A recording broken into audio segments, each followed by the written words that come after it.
correspond à ce qu'elle voit sur TikTok ou Instagram, quoi. Exactement. C'est l'accélération en fait des réseaux sociaux, enfin le Instagram, TikTok qui a, j'allais dire, accéléré le phénomène de la médecine et de la chirurgie esthétique sur ces jeunes femmes. Parce qu'il faut bien dire qu'elles ont entre 18 et 25 ans. Et c'est parce que c'est devenu, j'allais dire, à cause des réseaux sociaux, entre autres, mais vraiment, c'est une des causes principales, la première patientèle de la chirurgie, enfin des cabinets de chirurgie et de médecine esthétique. Dans plus de 50% des cas, c'est la première tranche d'âge concernée. Donc, je ne sais pas si vous vous rendez compte, mais 18-25 ans qui représente la plus grande patientèle des cliniques en France, ça pose question. Et Ninon, là, que l'on vient d'entendre dans l'extrait, elle passe 8 heures par jour sur son téléphone et elle part vraiment très librement de la chirurgie. Elle a une longue liste d'ailleurs dans son téléphone des chirurgies qu'elle rêve de faire si un jour elle a les moyens. Et elle vous dit même, Milakis, je ne veux pas être naturelle. En fait, l'idée même que la chirurgie se voit, ça lui plaît, quoi.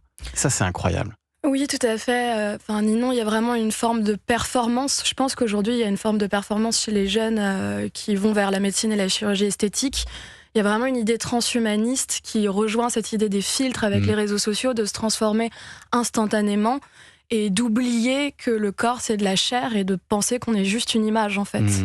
On cherche même plus à être humain, finalement. C'est ça qui est assez angoissant quand on regarde ce doc. Vous l'interviewez chez elle, dans sa chambre, qui dit beaucoup d'elle, d'ailleurs, sa chambre, parce que c'est une chambre toute rose, avec des princesses, des licornes. Et on voit bien chez elle, comme chez une autre fille, d'ailleurs, Mathilde, cette envie non seulement de ne pas vieillir, mais aussi de ne pas grandir, de ne pas devenir adulte. Elles ont vraiment ça en elles.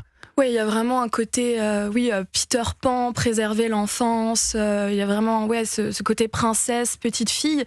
Et à la fois ce désir d'être très femme et très sexualisée. Donc c'est ultra paradoxal. Et pour moi, ça, c'est vraiment des messages très forts que la société envoie aux jeunes filles. Moi aussi, j'ai ressenti ça en grandissant. C'est ça qui vous a donné envie de faire ce doc ? Oui, ça m'a donné envie. Oui, alors ce doc, je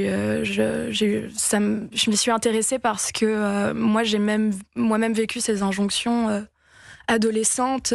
C'est vraiment cette pression. Voilà, je pense que toutes les filles, toutes les futures femmes grandissent avec ça. Et moi, je voulais comprendre ce qui se passait dans la tête de ces filles. J'en avais marre qu'on juge, qu'on pense que c'est quelque chose de superficiel, alors qu'on choisit pas de grandir avec ça. C'est quelque chose qui nous est vraiment imposé.